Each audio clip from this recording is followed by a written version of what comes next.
Friends, welcome to the GS luck study channel. आज हम मौर्य साम्राज्य का अध्ययन करेंगे।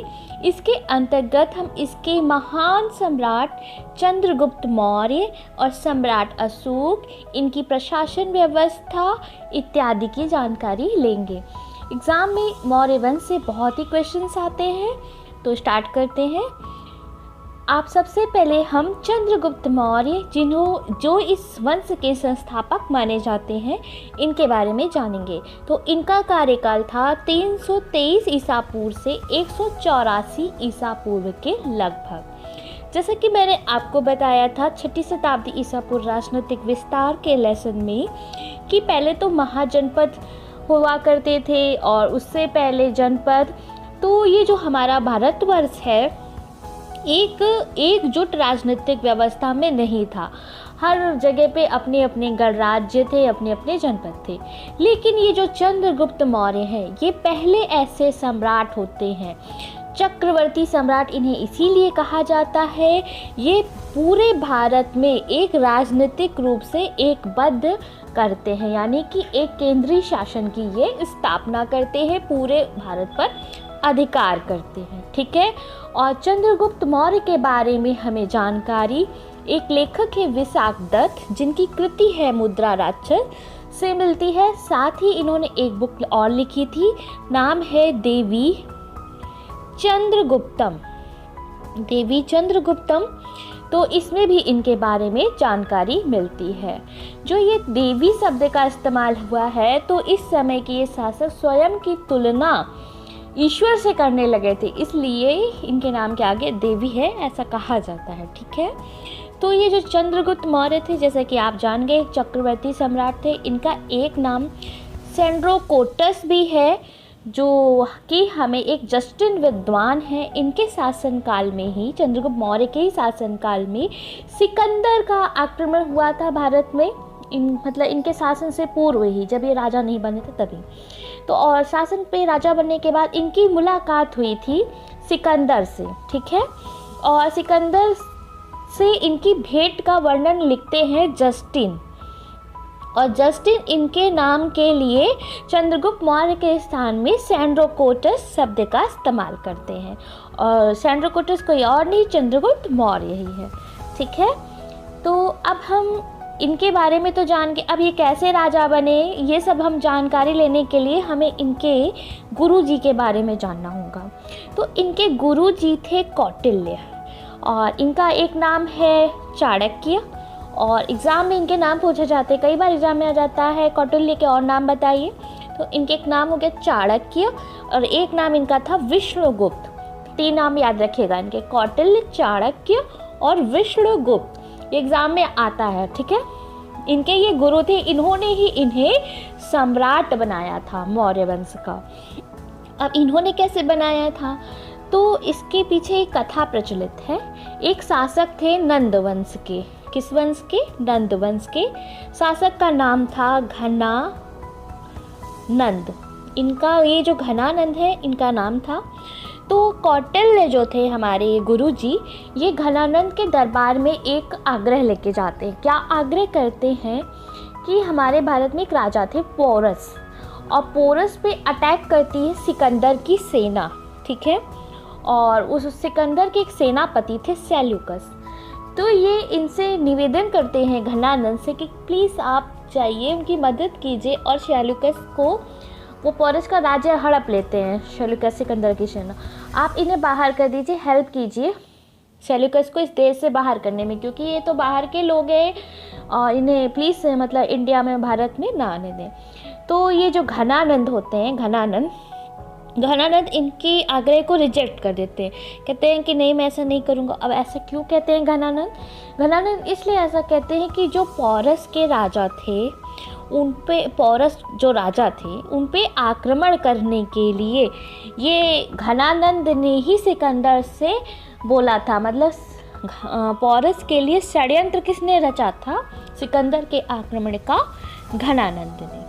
तो इसलिए कौटिल्य को मना कर देते हैं कि नहीं, मैं तो सेल्यूकस के खिलाफ नहीं लड़ूंगा, नहीं हटाऊंगा उसे इंडिया से, भारत से। तो इस तरह से ये कौटिल्य कहते हैं, भरी दरबार में एक ब्राह्मण, ये ना ब्राह्मण थे कौटिल्य, ब्राह्मण थे। बड़े दरबार में तुमने मेरी आज्ञा की अवहेलना कर दी। मैं इतना बड़ा महान विद्वान प्रकांड पंडित, तुमने मेरी बात नहीं मानी। इन्होंने अपनी इस समय प्राचीन काल में जो ब्राह्मण होते थे अपनी बड़ी सी चुटिया बनाते थे और इन्होंने बाल होते थे इनकी चुटिया, तो वो चुटिया अपनी खोल दी और बोला कि अब मैं अपनी चुटिया तभी बांधूंगा जब मैं तुम्हारे नंद वंश को समाप्त कर दूंगा और यहाँ पे दूसरा साम्राज्य स्थापित करूंगा। तब ये मिलते हैं मुद्रा राक्षस बुक जो लिखी है विशाखदत्त ने, उसमें चंद्रगुप्त मौर्य के लिए वृषल शब्द का प्रयोग किया है। किस शब्द का? वृषल। और वृषल शब्द से तात्पर्य होता है कुलहीन। तो कुलहीन क्यों बताया गया है चंद्रगुप्त मौर्य को? ये भी एक बात है कि ये जो हैं ये किसी क्षत्रिय परिवार से चंद्रगुप्त मौर्य नहीं थे और मुद्रा राक्षस में तो इनके लिए शूद्र तक बता दिया गया है इन्हें, और ये कुलहीन थे और इन्हें मतलब एक दीक्षा देते हैं कौटिल्य, क्षत्रिय की सेना का पूरा मतलब कि पूरा सैन्य ज्ञान देते हैं चंद्रगुप्त मौर्य को। कौन देते? कौटिल्य। और इन्हें राजा योग्य बनाते हैं और इन्हीं से ही घनानंद को परास्त करा के मौर्य साम्राज्य की स्थापना करते हैं, नंदवंश को समाप्त करके। तो ठीक है, ये किसी क्षत्रिय परिवार से नहीं थे।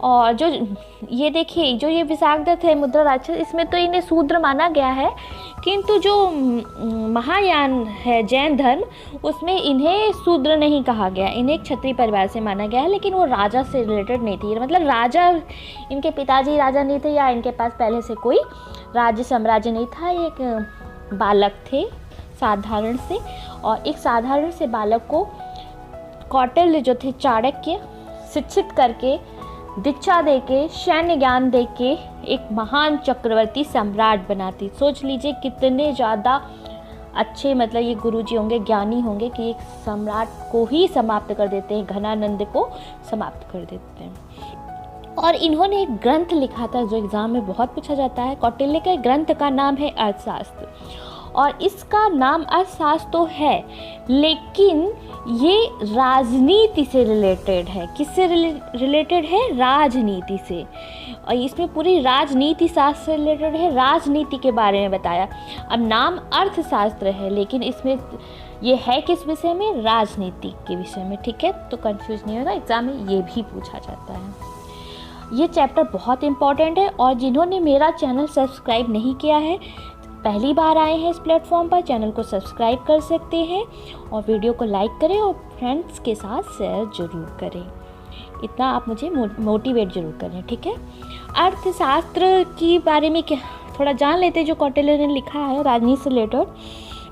तो इन्होंने किसी राज्य के लिए, ये एग्ज़ाम में आता है इसलिए हम बता रहे हैं, साप्तांग सिद्धांत बताए हैं। अब ये पूछ लेते हैं साप्तांग सिद्धांत किसने दिया था और ये कहाँ लिखा है? तो ये कौटिल्य ने दिया था और इसमें और ये अर्थशास्त्र की बुक में लिखा है कौटिल्य द्वारा रचित। और इसमें इन्होंने किसी भी राज्य, कोई परफेक्ट राज्य कैसे बनता है इसके बारे में बताया है। तो किसी भी परफेक्ट राज्य के लिए एक अच्छा बढ़िया गुणों से युक्त राजा होना चाहिए जिसमें राजा के गुण हों, एक अमात्य होना चाहिए, एक प्रधानमंत्री होना चाहिए जो राजा को उचित सलाह दे। और कौटिल्य ही चंद्रगुप्त मौर्य के प्रधानमंत्री थे, उनके विशेष सलाहकार थे, उनके पुरोहित थे। पूरे जीवन कौटिल्य की सलाह चंद्रगुप्त मौर्य मानते थे। ठीक है, और अगला है एक बढ़िया जनपद होना चाहिए, एक दुर्ग होना चाहिए, कोष भंडार एक राज्य के लिए आवश्यक है, दंड मीन्स हो गया कानून होना चाहिए। और सातवां मोस्ट इम्पॉर्टेंट अर्थशास्त्र में बताया गया है मित्र जरूर होना चाहिए राजा का। और मित्र उन्होंने बताया दो तरह के होते हैं, मित्र की उन्होंने विशेष व्याख्या की थी। एक सहज मित्र होता है। कैसा मित्र? सहज मित्र। ये मित्र ऐसा होता है ये बिना किसी स्वार्थ से आपसे दोस्ती करता है, उसे आपसे कोई भी स्वार्थ नहीं है और फिर भी वो आपके साथ मित्रता रखता है। ऐसा मित्र राजा के लिए बहुत आवश्यक होता है। और एक मित्र होता है कृत्रिम मित्र। ठीक है, कृत्रिम मित्र होता है वह किसी स्वार्थ से या किसी इच्छा से आपके पास आता है दोस्ती का प्रस्ताव लेके। तो इस तरह के दो मित्र इन्होंने बताए थे। ठीक है, अगला है अब चंद्रगुप्त मौर्य के साम्राज्य के बारे में अध्ययन करेंगे कि क्या साम्राज्य विस्तार कितना था इनका, इसके बारे में हम जानेंगे। ठीक है, तो चंद्रगुप्त मौर्य, जैसा कि मैं बता चुकी हूँ, चक्रवर्ती सम्राट थे। तो ये व्यास नदी से लेकर सिंधु नदी तक इनका साम्राज्य फैला हुआ था और इनके जीवन के आखिरी समय में इनके साम्राज्य का विस्तार पश्चिम में जो हिंद कुश पर्वत है यहाँ पर पश्चिम में, और पूरब में बंगाल की खाड़ी और उत्तर में हिमालय, दक्षिण में मैसूर तक था।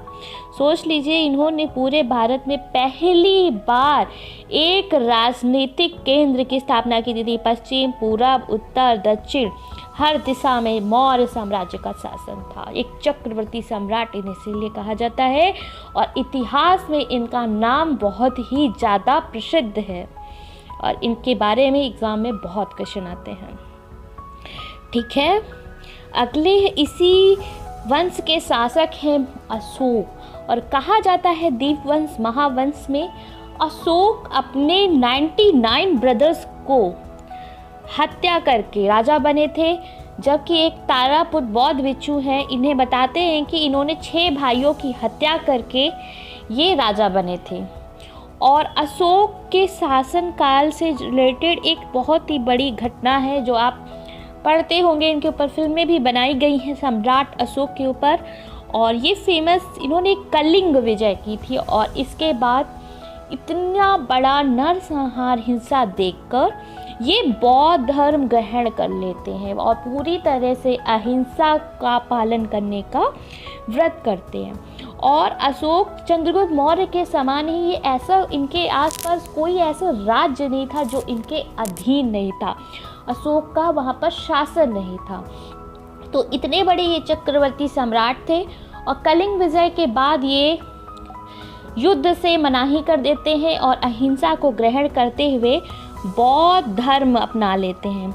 अब इतिहास में जब इतना इनके बारे में लिखा गया है तो कई इतिहासविद ऐसा भी मानते हैं कि कलिंग विजय के बाद इन्होंने युद्ध इसलिए छोड़ा था, किसने, अशोक ने, कि ऐसा कोई राज्य था ही नहीं कलिंग विजय के बाद जिस पर अधिकार किया जाए, मौर्य शासन का स्थापना की जाए।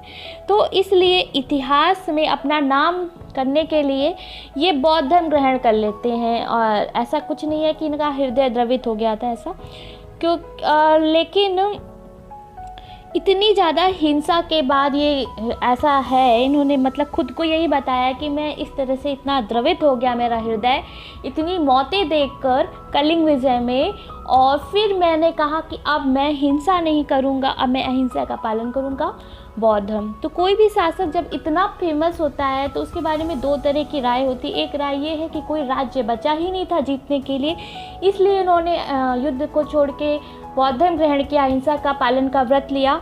और दूसरा ये है कि इनका सच में हृदय प्रवर्तित हो गया इतनी ज़्यादा हिंसा देखकर, जो कलिंग विजय में भीषण नरसंहार हुआ था, और इन्होंने अहिंसा का पालन किया उसके बाद से।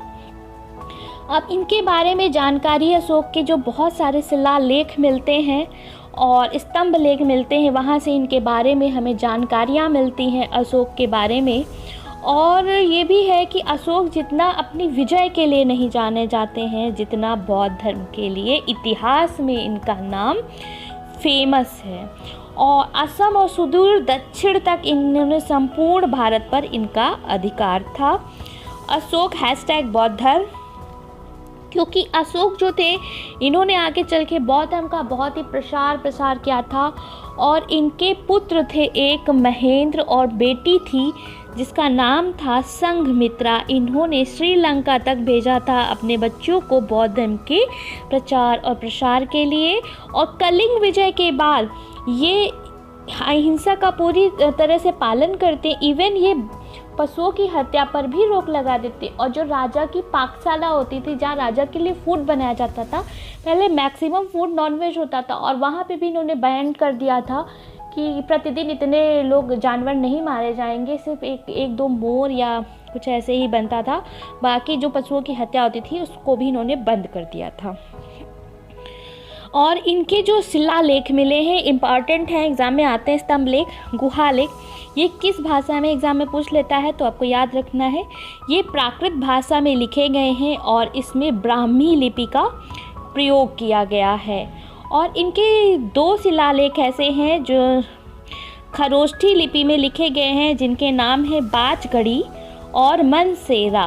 और खरोष्ठी लिपि में आपको बता दूं, दाईं से बाईं ओर लिखी जाती है। एग्जाम में सब पूछा जाता है, एक एक बात इस चैप्टर की इम्पॉर्टेंट है। दाईं से बाईं ओर ऐसे लिखे जाते हैं, यहाँ से स्टार्ट होगी इस बिंदु से ऐसे, ठीक है। अगला हम और जानकारी लेते हैं अशोक के बारे में। तो अशोक ने अपने शासनकाल के 8वें वर्ष कलिंग विजय की थी और अशोक के शिलालेख में इनका नाम देवानाम प्रिय लिखा है।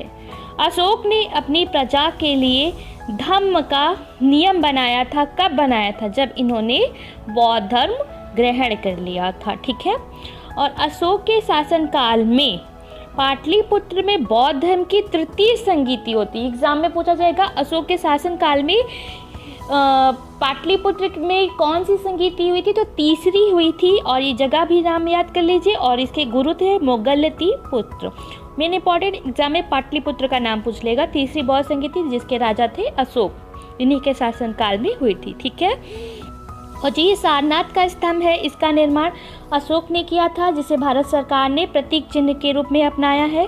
साथ ही भरूच और सांची के स्तूप अशोक ने बनवाए थे। भरूच सतना मध्य प्रदेश में स्थित है और सांची भी मध्य प्रदेश में है, रायसेन के पास, ठीक है। और श्रावस्ती का सहेत महल और सारनाथ का धमेक स्तूप जो है सब कुछ अशोक जी ने बनवाया था।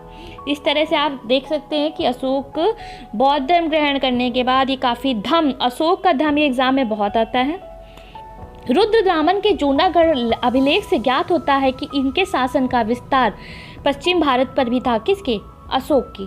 इन्होंने सिकंदर के पूर्वी भारत के शासक सेल्यूकस की आक्रमणकारी सेना को 305 ईस्वी में पराजित भी कर दिया था। और पता है सेल्यूकस के बाद में इनकी पुत्री का विवाह चंद्रगुप्त मौर्य से वो हुआ था, आपने स्टोरी में देखा होगा। और एक इनके मैगस्थनीज थे इन लोगों के, यहाँ के सिकंदर के, सेल्यूकस ने इनके चंद्रगुप्त मौर्य के दरबार में मैगस्थनीज को छोड़ा था। और मैगस्थनीज ने एक बुक लिखी थी इंडिका। इससे मौर्य साम्राज्य के बारे में बहुत सारी जानकारी मिलती है, ठीक है। और वैसे प्रशासन के भी बारे में जानकारी मिलती है, मौर्य साम्राज्य में किस तरह का प्रशासन था, इन सब के बारे में, ठीक है। तो इस काल में जो राजस्व इकट्ठा करता था उस अधिकारी को समाहर्ता कहते हैं।